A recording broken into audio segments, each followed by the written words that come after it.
Welcome to the Great Detectives of Old Time Radio. From Boise, Idaho, this is your host, Adam Graham. If you have a comment, email it to me, box13@greatdetectives.net. Follow us on Twitter at Radio Detectives and become one of our friends on Facebook, facebook.com/Radio Detectives. Today's program is brought to you by the financial support of our listener.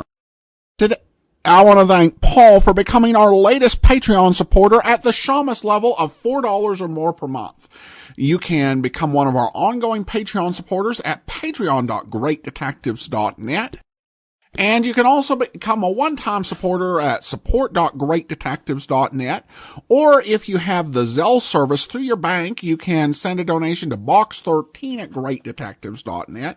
And you can also mail a check to Adam Graham, P.O. Box 15913, Boise, Idaho 83715.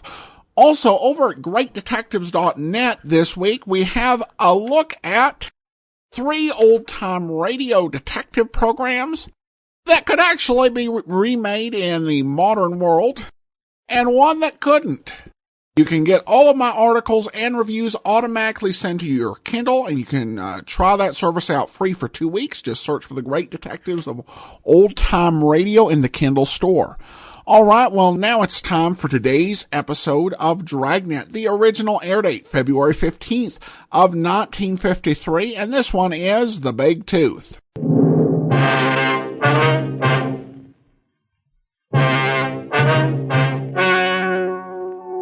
Ladies and gentlemen, the story you are about to hear is true. The names have been changed to protect the innocent.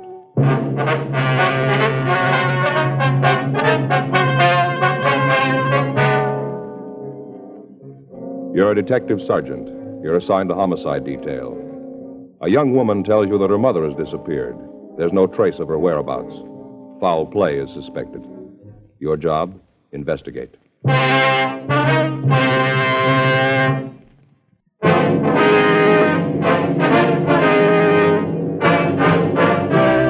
Dragnet, the documented drama of an actual crime. For the next 30 minutes, in cooperation with the Los Angeles Police Department, you will travel step by step on the side of the law through an actual case transcribed from official police files. From beginning to end, from crime to punishment, Dragnet is the story of your police force in action. It was Tuesday, August 5th. It was hot in Los Angeles. We were working the day watch out of homicide detail. My partner's Frank Smith. The boss is Thad Brown, chief of detectives. My name's Friday. We were on the way out from the office, and it was 10:46 a.m. when we got to 4298 North Estrella Street. The front door. Hot. Yeah, it sure is. Yes, Mrs. What's her name? Randall, Ella Randall. Mm-hmm. Did she say what this was about? I just said that her mother had disappeared. She wanted to talk to us about it. Uh-huh. Yes? Ms. Randall? Yes, that's right. Police officers, ma'am. Oh, yes, come in, won't you? Thank you. Thanks, ma'am. Warm out. I think I'll leave the door open. Hope the flies don't come in. My name's Friday, Mrs. Randall. This is my partner, Frank Smith. How do you do? How you do, ma'am? Could you tell us just what it is you want to see us about? Well, of course. Sit down, won't you? Thank you, Miss Randall. Would you like some tea or something? I have some ready in the kitchen. No, thanks. Just what was it about your mother, Mrs. Randall? Now that you're here, I guess maybe I could be wrong about it. I was so sure. Well, just what is it, ma'am? Well, Mama's gone. I don't know how long it's been, but she isn't with Papa. Well, what's your mother's name, Ms. Randall? Bertha Schroeder. My father's Henry. Uh-huh. What makes you think that there might be something wrong? You said on the phone that you were pretty sure that something had happened to her. Well, yes, I guess I ought to start at the beginning. It's kind of a dull story, but maybe it's the best way. All right, ma'am. You sure you wouldn't like a glass of iced tea? No, thanks, ma'am. Thanks just the same. Mind if I get some? Just take a minute. All right. Hey, it's a nice place, huh? Yeah, it is. Sure decorated nice. Hey, look at those trivets. What? Trivets. Those little things over the fireplace, those brass things. Yeah. Faye's been wanting some of those. He used to use them to hold irons, you know. They get hot, and you put them on the ironing board so they won't burn the cloth. Put them on those things. Yeah. I brought a couple extra glasses in case you decided you wanted some. Well, if you just go ahead with the story, Ms. Randall. Yes, well, to understand it, really, you'd have to know Papa. Mm-hmm. He came over to this country when he was just a boy, only about 16 or so. Landed here and couldn't speak more than a dozen words of English. Went to work in New York. Worked as a construction man. Worked hard. Met Mama there, and they got married. Right after that, they moved out here. Bought a house, and Papa went into business for himself. Yes, ma'am. Well, maybe it was the life he'd had when he got here. I don't know, but he always treated Mama like she was so much dirt. Mean. Time went on, he got meaner to her. Remember when us kids were in school, he used to yell at her all the time. He'd get in a mood, and he wouldn't talk to any of us for days at a time. Is that so? I never knew how Mama took it. She never said anything, just stand there and let him scream at her. Then when he was finished, she'd just kind of shrug her shoulders and take his kids out of the house, walk around for a while, and then go back to the house. By that time, Papa was so mad he wouldn't talk to anyone. Go ahead. Well, all of us kids married young. I got married when I was 16. The rest of the kids weren't much older than that. Papa didn't want us around after that. He said for us to get out and make our own way. He said that we had to. So there's no reason that we shouldn't. You sure you don't want some of this? No, thank you, ma'am. Thank you very much, ma'am. Would you mind going ahead, Miss Randall? Yes. A couple of months ago, I tried to call Mama. The operator told me that the phone had been disconnected. Beg your pardon? The operator told me that the phone had been disconnected when I tried to get hold of Mama. I see. Now, I waited a couple of days. I figured that maybe she'd call me. Yes, ma'am. Well, she didn't. You see, once we were out of the house, none of us went back. Papa's retired, and none of us wanted to see him. It's a terrible thing to say, Mr. Friday, but it's true. Ma'am? We all hated him, all of us kids, for what he'd done to us, the beatings and all. But most for what he'd done to Mama. She was only 52, and she looked like she was 92. Terrible the way he treated her. I see. And like I said, we'd never go over there, but Mama come to see us whenever she could. She'd come over, visit for a little bit, talk about the kids and things. Yes, ma'am. Well, I didn't hear from her, and I got a little worried that maybe she was sick. If she was, I know that Papa wouldn't tell us, so I went over to the old house and I rang the bell. I was kind of braced because I thought I'd see Papa and there'd be an argument, but there wasn't. Ma'am? No argument. Oh. Papa didn't answer the door. Some young woman answered it, and I asked if I could see Mrs. Schroeder. Right away, I knew there was something wrong. Well, how was that, ma'am? Well, I could see inside the front door. The living room had all been changed around. There was new furniture. Looked like the walls had been painted, too. Mm-hmm. What did the woman say when you asked for your mother? She said they didn't live there anymore. Said that they'd rented the house, and that they'd been living there for the past month. Mm-hmm. Well, at first, I don't think I believed her. I asked her who rented the house to her, and she said Papa did. Then I asked her where he was. What'd she say to that? Well, she gave me his address. I went over there to talk to him. It was a little tiny apartment just off La Brea. He said that Mama was gone. I asked him where she'd gone, and he said that she was on a vacation. Mm-hmm. Well, I know him well enough to know that he'd never let her go away. Be no one to darn his socks and keep the house clean. Yeah? I wanted to know where she'd gone in this vacation. He said back to the old country. Said she wanted to see her family. He said that they'd gotten a letter from her sister that she was sick and wanted to see Mama. Mm-hmm. Well, right then I called him a liar. Told him right to his face that he was lying. I kind of thought that he'd hit the ceiling, but he didn't. He just smiled and said that I had no call to say anything like that. He asked me why I said it. What was that? You thought that he'd hit what? Well, I thought that he'd hit the ceiling when I said that see. to him, Yes, when I ma'am. called him a liar, I mean, Mm-hmm. I told him that if Mama had left, she'd have written, maybe not to me, but to one of the kids. I called around, and when I didn't hear from her, none of the kids had either. They were all worried about her, too. I see. Well, what did he say to that? He said he couldn't understand it, so that he'd gotten a letter, that he'd gotten it not more than a day or so before, that she'd arrived safe and was having a wonderful time. This was a letter. Huh? Yes, this was a letter he got from Mama. Well, I told him I thought he was lying. Then he said that he'd show me the letter. Well, did he? Well, yeah, he showed me the letter, but he wouldn't show me the envelope, just the letter. He said he'd thrown the envelope away. Well, was the letter from your mother, ma'am? Well, sort of from the words it was. Told all about her trip and how she was enjoying herself. Said that she was with her sister and that she was getting better. And then she went on to tell how much she missed Papa and all. Uh-huh. Well, right away, I could tell that it wasn't Mama's handwriting. She never wrote that letter. Beg your pardon? I said that I knew it wasn't Mama's writing on that letter. Yeah, well... Well, that's when I thought about calling you. Then later I remembered something, and then I made up my mind about calling you. What was that, Miss Randall? Well, Mama only had one sister living. She died 3 years ago. 11:13 a.m. We continued to talk to Ella Randall. She told us that she was sure that her mother would not have gone off of her own free will. She said that when she last saw Mrs. Schroeder, she appeared to be in good health and in good spirits. We got the names and addresses of the other children in the Schroeder family. We also got the address of the Schroeder relatives in Europe. Ellen Randall told us that we could find her father at the apartment, and she gave us the address. 12:15 p.m. Frank and I drove over to see him. This is ridiculous, utterly ridiculous. Well, maybe so, sir, but we'd like to see the letter that came from your wife, if we could. Officer, I'd like very much to show it to you. Really, I would, but I can't. Why not, sir? For the reasons that I haven't got it anymore. I destroyed it, burned it a couple of days ago. Who's your wife staying with, sir? It was her sister. Uh-huh. Well, from what we can find out, sir, your wife's sister died 3 years ago. How could your wife be staying with her? Oh, all right, I suppose I might as well tell you about it. Doesn't seem to be any other way. All right, sir. Go right ahead. First off, my wife is not in the old country. She's not with her sister. What you heard is true. Uh-huh.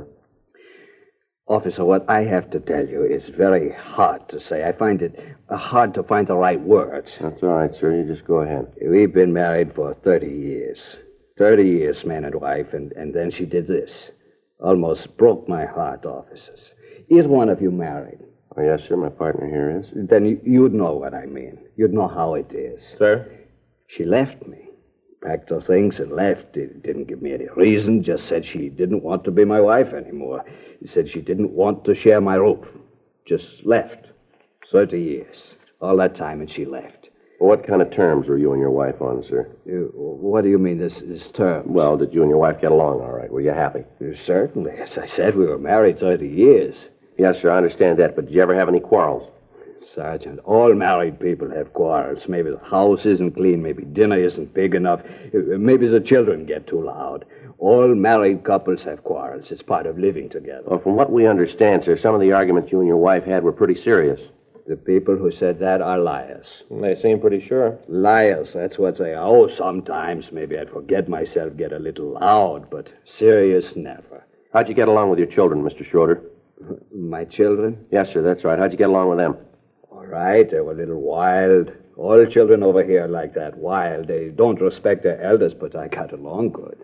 There seems to be a difference of opinion on that, too, sir. We've heard that you and your children weren't on too friendly terms. And you believe this? You think that this is true? Mr. Friday, Mr. Smith, these were my own flesh and blood. I loved them, still do. Maybe that sounds hard to believe. I can imagine what you've heard. I know. I've heard about this before. I know who told you. You didn't think I'd know, but I do. It was Ella, wasn't it? Wasn't it? Who told us isn't important, sir? But it is. You see, this is very hard for me to say. 30 years married, and it is all a mistake. I knew it from the start. She was a shrew, Mr. Friday. I knew it right away, a shrew. Sir? My wife, Bertha, almost from the day we were married, she was a nag. All I wanted in life was to do a day's work and come home and read the paper, maybe have a pipe of tobacco, rest, work, and have my home. Maybe someday when the children were grown, they'd say, Papa was good. He gave us a good house, and he was good. That's all I wanted. Yes, sir? Bertha didn't want that. Always wanted more. For the children, she said. When I wouldn't kill myself at work, she'd get angry, talk loud to me. All I wanted was peace. When the children came along, she taught them just like her. How do you mean, sir? Told them what a mean man I was, turned them against me, my own children, taught them to hate their father, their own father. Yes, sir. Well, why didn't you tell your children that your wife left you? No, Mr. Friday, I couldn't do that. This would break their hearts. They might hate me, but I don't want them to hate their mother. I couldn't do that. The Lord would never forgive me for that. Have you heard from your wife at all since she left? Not a word. I made up that letter so the children wouldn't find out. I couldn't have that. Did she take any money with her? Would you know that? Yes, she did. We have a joint account at the bank 2 blocks over. She made a large withdrawal the day she left. Well, Mr. Schroeder, why'd you rent your house? It was sold by myself. The house was full of Bertha. All the things were hers. Everywhere I looked, I saw her. It hurt me, Mr. Smith. I had to get out, so I came here. It's not much, but I can read the paper and have a pipe of tobacco. It's peaceful. It's all I need. Mm-hmm. What'd you do with your wife's personal effects? I don't think I understand, Sergeant. Her clothes, the furniture from the house, things like that. They're in storage. I had some men come out and take all of it away, stored it away.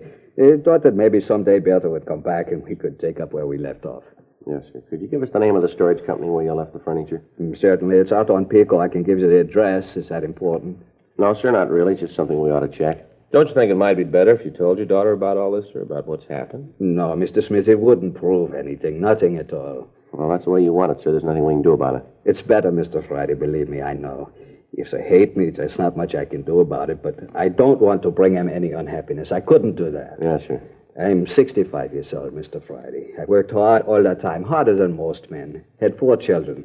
They're all grown. They have families of their own. All this, and I've got nothing. Nothing but lonely days and empty nights. Yes. It's an awful thing, just awful. Sir? To work all your life and have nothing to show for it.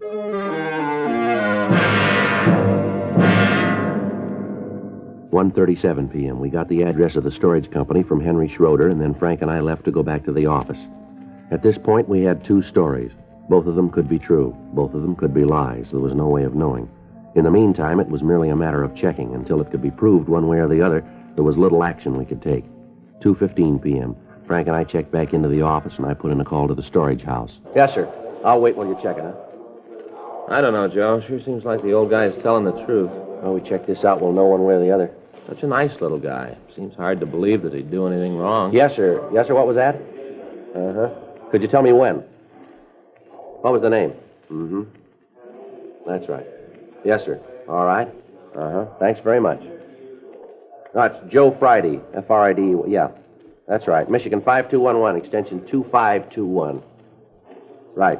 All right. Thanks again. How about it? He stored the furniture, all right. Yeah. They remembered him. Talked to him a couple of weeks ago. Uh-huh. Told him to sell everything.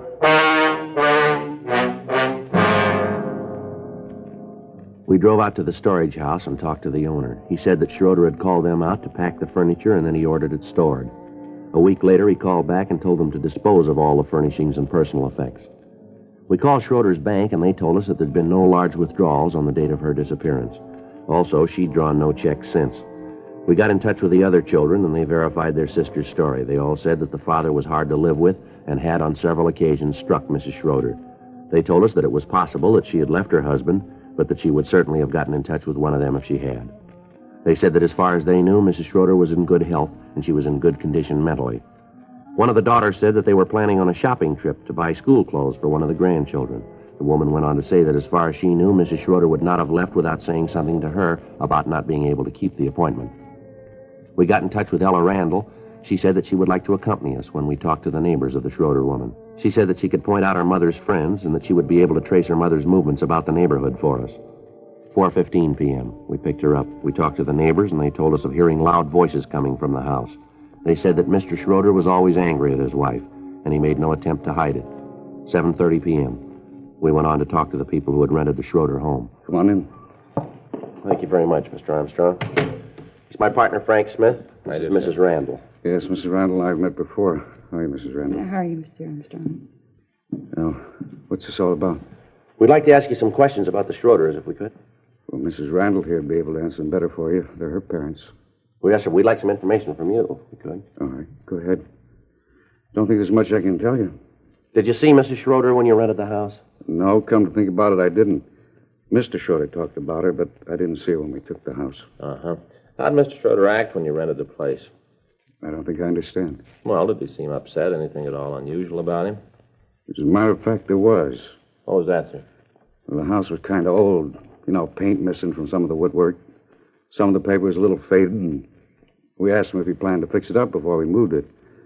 You know, if he'd foot the bill. Yes, sir, we understand. Well, right away, I kind of expected an argument. He just seemed like that kind of a guy. You know, who wouldn't spend a nickel he didn't have to. Mm-hmm. It wasn't like that. Just smiled and said anything that we wanted, he'd have done. Real nice. Sure hasn't caused any trouble. Of course, there's no reason for him to. We pay the rent on time, take care of the lawn, the flowers. I think we're pretty good tenants. Sure is a difference. Never looked like this when we lived here. I remember that Mama would ask him to paint the place a little. Always raise the roof. Said there wasn't any reason to do it. Said to wait until the kids were grown and appreciated a house. Not like that with us. Well, he was with his own family. Even when we were gone, after we left the house, he said that there wasn't any reason to fix the place up. Said that Mama and him were the only people who ever saw the inside of it, and it didn't matter to them. Like I said, couldn't ask for a better landlord. Well, I kind of hate to ask this. Yeah? Well, I wondered if I could see the rest of the house. I'd kind of like to see what he did to it. Well, I guess it's okay. It won't take too long. I gotta eat pretty quick. Got a bowl tonight. Team's playing the league championship tonight. Just a look. I won't keep you. Okay. Well, you know the house. Yes. This is the living room. Bedrooms are down the hall. This is dining room. Oh, pretty paper. It made Mama so happy to have this. Here's a bath. All new tile, just beautiful. Yeah, it makes it nice. Mm. It's a master bedroom. This was Papa's room. Sure is nice. Oh, look at the pretty curtains. Those are ours. We said he'd put drapes in every one of them, but Oh. Sally, it's a wife. She likes curtains. Uh-huh. We do, too. Here's this for the oldest boy. This was Mom's room. Oh, it's just beautiful. That's a beautiful carpet. Yeah, he put that in, too. Didn't even have to ask for that. It's his own idea. Wall-to-wall carpeting. Mama always wanted it. The only room in the house that has it. Do you have a cellar in this house, Mr. Armstrong? Yeah. We use it for the freezer. Sally puts up canned goods in the summer. Keep them down there. I wonder if we could see it, please. Sure, but there isn't any change down there. He didn't do anything with the cellar. Yes, sir. It's all right, though. We'd like to see it. Oh, sure. Like to make it fast, though. I gotta eat, you know. Yes, sir, we understand. It won't take very long here. Church down this way. Had to run electricity down there for the freezer. I guess he'd have done it, but it was just an extension cord. Thought about having it done permanently, but no real reason to. I understand. I'll go ahead and get the light. Yes, sir. You want to wait here, Miss Randall? Why? Well, no reason, ma'am. We just thought it might be better. Well, all right. I'll wait in the living room. All right, thank you. Come on, Frank. Yeah. Not very big, just room enough for the freezer and a few shelves. Uh-huh. Cement floor, huh? Yeah. Frank, Yeah? you want to swing that light up here? I want to check something here. Oh, sure. What's this room under, Mr. Armstrong? I mean, what's above it? Let's see. That'd be the master bedroom about to there. Uh-huh. The room next would begin there. That'd be Mrs. Schroeder's room, wouldn't it? From what Mrs. Randall said, yeah. Uh-huh. You got a piece of paper, sir? I'd like to get up on the freezer. I don't want to scratch it here. Why, something you want? Well, I'd just like to look. Have a piece of paper, cardboard, anything, cloth? I don't see any. Go ahead. Just don't scrunch your feet around. It'll be all right. All right, sir. All right, Frank. Swing the light around, will you? Yeah. What is it, Joe? I'm not sure. You got your flash? Yeah, here you go. Okay. What is it? What do you see up there? We better call the crime lab and get them out here. What is it? Seep through the flooring up there. Yeah? Looks like blood.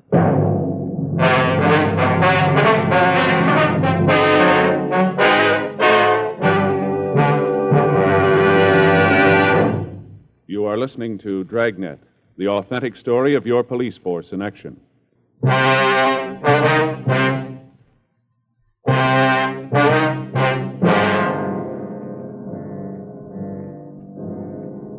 "8:14 p.m. The crime lab was called, and they came out to go over the place. A benzidine test was run on the stains, and it was proved that they were blood stains. The carpet in the bedroom was removed, and additional stains were uncovered. Frank and I checked the cellar floor, but it was solid, and there was no evidence that any part of it had been torn up. A preliminary check was made of the yard, but we found nothing. The next morning at 7:58 a.m., we called the crime lab. They'd finished their investigation and told us that the stains were made by human blood.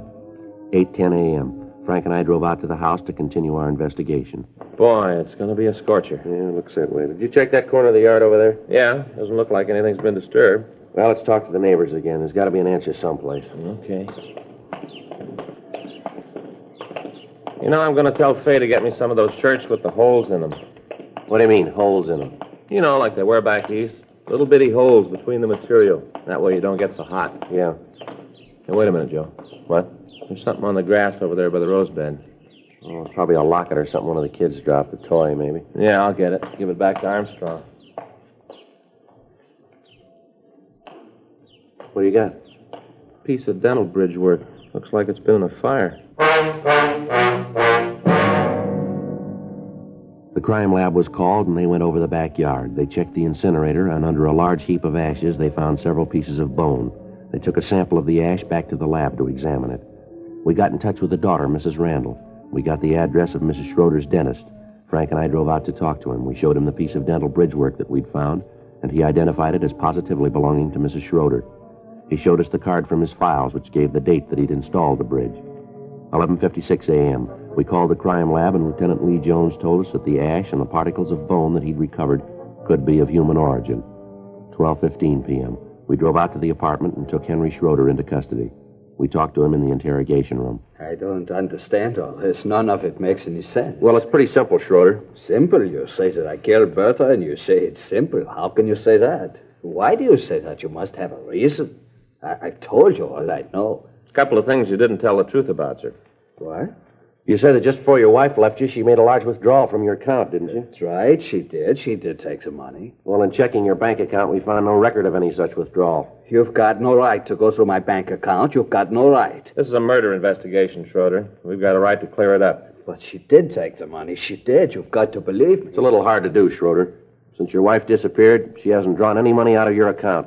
Before that, she drew checks to pay the local store bills. Now, how do you explain that? I can't. I don't know what you're trying to say. I don't know what you're trying to get me to say. We're trying to get you to say the truth, that's all. But I am. You said you put all the furniture from your house in storage. Now, is that right? Yes, I said that. Mm-hmm. You said you wanted to keep it in case your wife came back and you two started all over again? Yes, that's the truth. We checked the storage company. They told us you called them and ordered everything sold. Told them to sell it as soon as possible. Now, how do you explain that? You're getting me so confused, I can't think. And we checked the house, the one where you and your wife lived. We found bloodstains, lots of them. They're human blood. I don't know. People who live there now said that you put a carpet over the floor. Only room in the house that has a carpet. They say it was your idea. I can't think. I don't know what you're saying. Well, here's a report here. Take a look at it. It's a list of the things we found in your incinerator. Things that were burned. Now, do you want to read it, or do you want me to read it to you? How about it, Schroeder? Schroeder? I didn't mean it. 30 years. 30 years married. I didn't mean to do it. I came home late. Real late. I'd been drinking. We had words. I hit her. I don't know what happened. I knew what I was doing. I kept hitting her. Then she was dead. I didn't mean to do it. I didn't mean to. She turns the kids against me. Turned everybody against me. 30 years married. She turned everybody against me. I'm afraid you got it wrong, mister. Huh? You did that yourself. The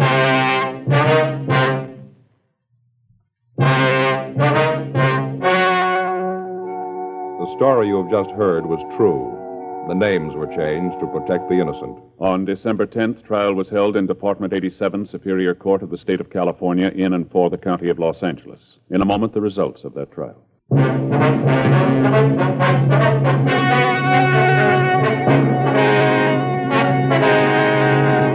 Henry Rudolph Schroeder was tried and convicted of murder in the first degree. He was executed in the lethal gas chamber at the State Penitentiary, San Quentin, California.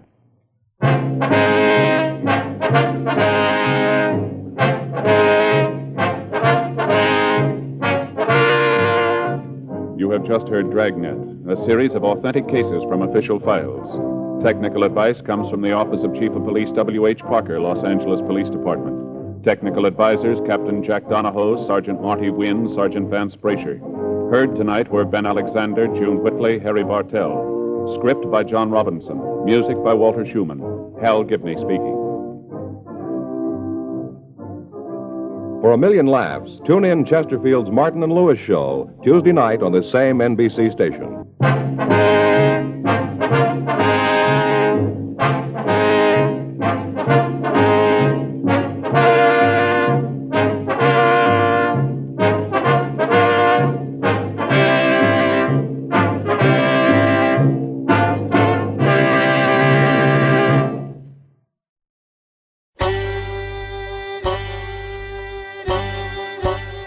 Hi, this is Andrew from OTRWesterns.com. I wanted to invite you to come take a look at our site where we put out podcasts of old-time radio westerns. Check us out at OTRWesterns.com. You're listening to The Great Detectives of Old-Time Radio with Adam Graham. Now let's get back into the show.